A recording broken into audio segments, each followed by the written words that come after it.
And so we move on to the next session.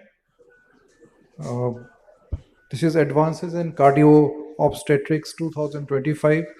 Dr. Samir Srivastava will be chairing this session, and the panelists along with him are Preeti Gupta, Dr. Kiran Chavda, Dr. Nisha Jain, Dr. Pratibha, Dr. S.K. Munda, Dr. S.K. Arora, and Dr. Jyoti Chugh. Actually, I've never been surrounded by so many women ever. So I was a little hesitant.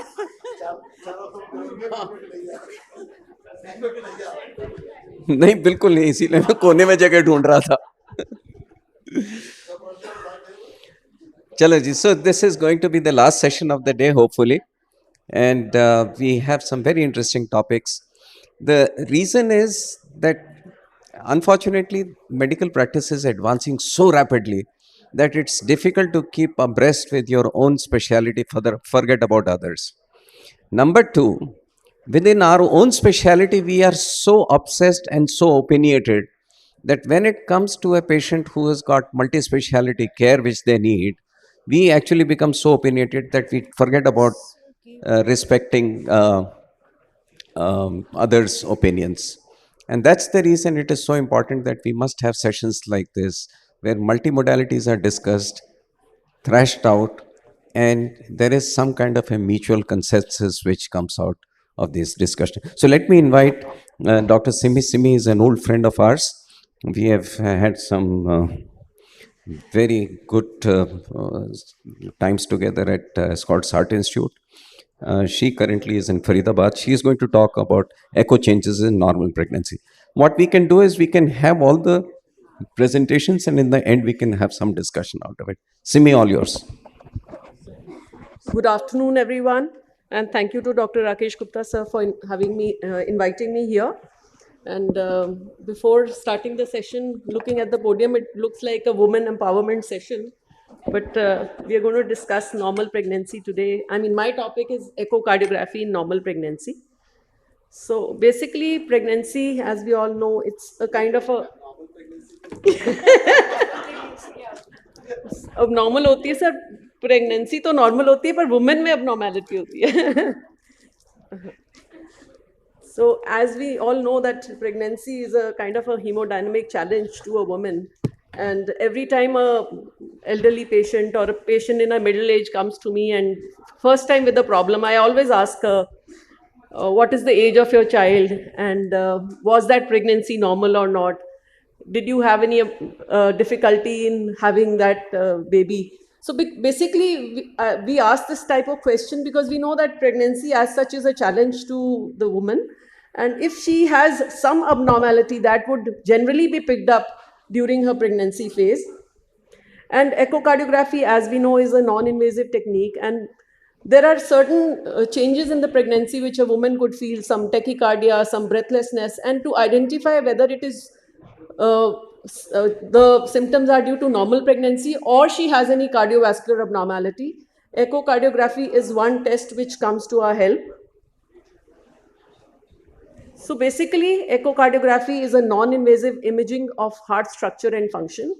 It is safe for both mother and the fetus because there are no ionizing radiations in it, and it can capture physiological cardiovascular changes in pregnancy, and it can actually help us in risk assessment and monitoring. If we find that a woman has some abnormality in her heart, in her hemodynamics, we can be more, we can tell her the precautions we have to take during her tenure in pregnancy and during labor.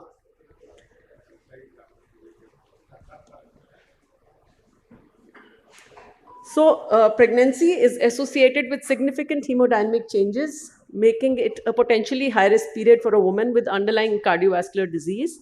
And it is preferred modality in diagnosing, monitoring of pregnant women with cardiovascular disease, as it is widely available and does not require any radiation. So whom do the gynecologists refer a patient to a cardiologist for echo?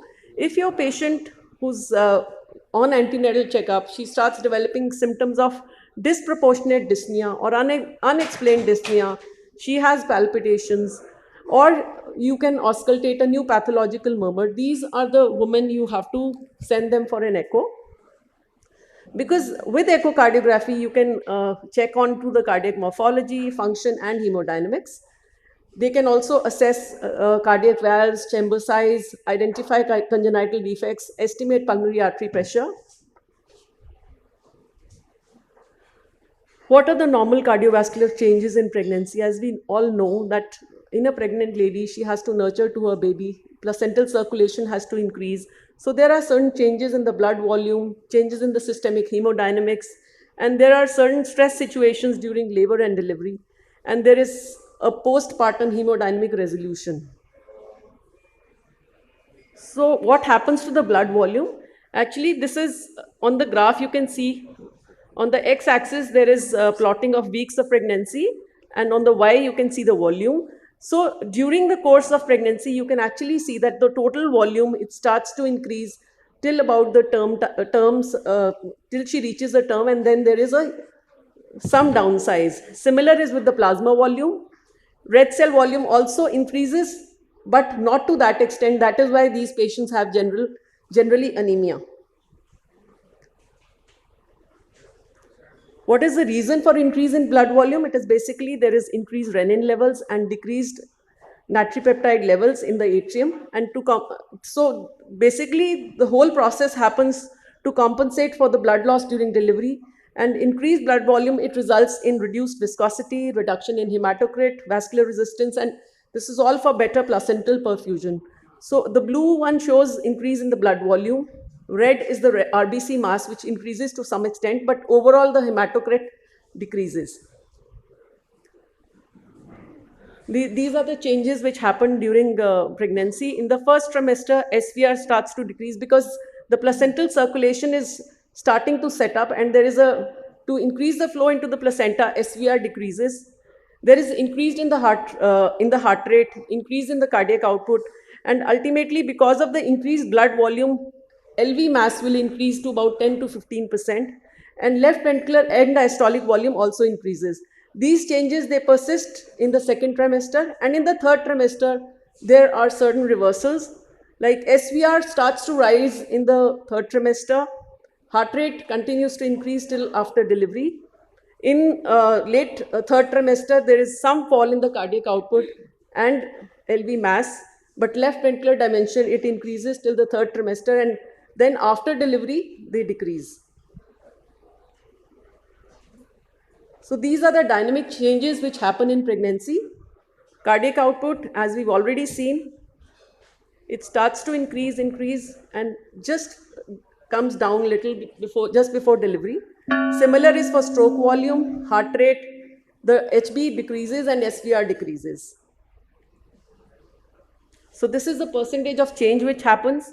Cardiac output, overall, it increases to 40 to 50%, stroke volume 30%, and as the heart rate increases by 15 to 25%, that's why the cardiac output has increased to 40 to 50%.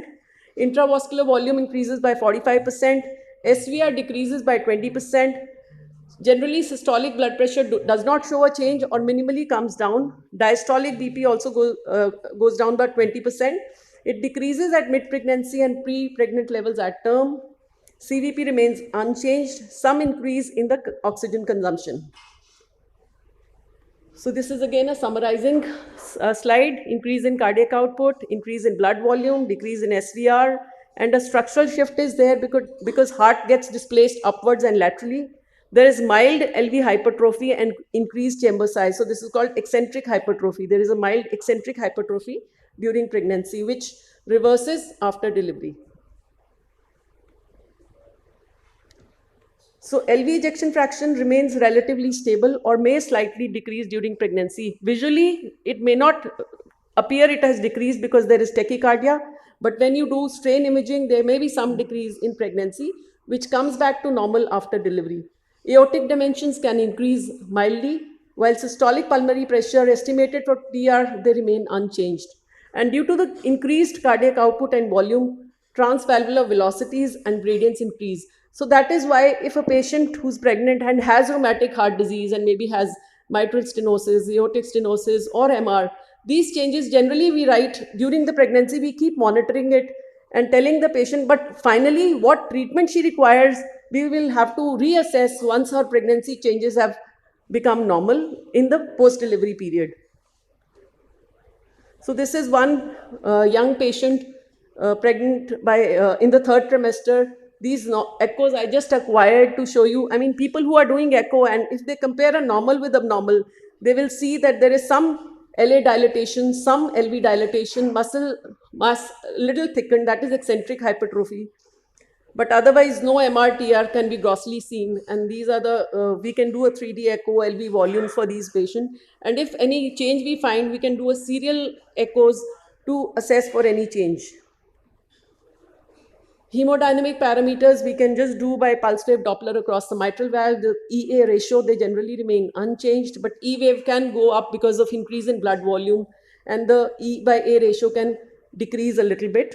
Tissue Doppler velocities can help us in assessing the systolic function, then color Doppler. All these parameters we use during pregnancy to have a baseline, and we can compare it if our patient shows certain symptoms.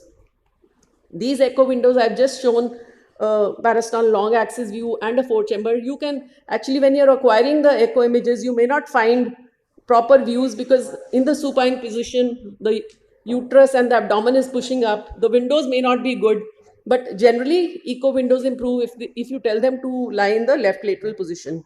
Cardiac output you can actually calculate from the LV OT graph, and you can calculate the cardiac output in these patients. So normal echo findings in pregnancy, LVEF usually would be normal, LV end dimensions will slightly increase, EA ratio generally will be normal between 1 to 1.5, RV size and function can mildly increase, and the valves there will be no significant variations. So clinical significance of doing echo is to distinguish normal from pathological changes, detect peripartum cardiomyopathy early. This is very important. That person who's going to develop peripartum cardiomyopathy, if you monitor them, the patient is showing some symptoms, you can have a baseline, and then you can keep comparing the LV volumes, LV ejection fraction, and also the global longitudinal strain. So this can actually guide management in women with pre-existing heart disease and also prevent complications with timely intervention. So finally, echo is safe and essential in pregnancy, but you have to pick up the patient population who actually require it. If they're having too much of tachycardia, too much of palpitations, and they are breathless, which you are unable to explain, you have to recognize the normal adaptations versus disease, because if you are doing an echo in a pregnant lady, the circulation would be so hyperdynamic. You're bound to think that there must be some valvular abnormality. So you have to know that these changes are normally found. And since we do not have a pregnancy-specific reference value, so you have to use your wisdom, and it has a key role in maternal cardiac care if patient requires it. So thank you so much for patient listening.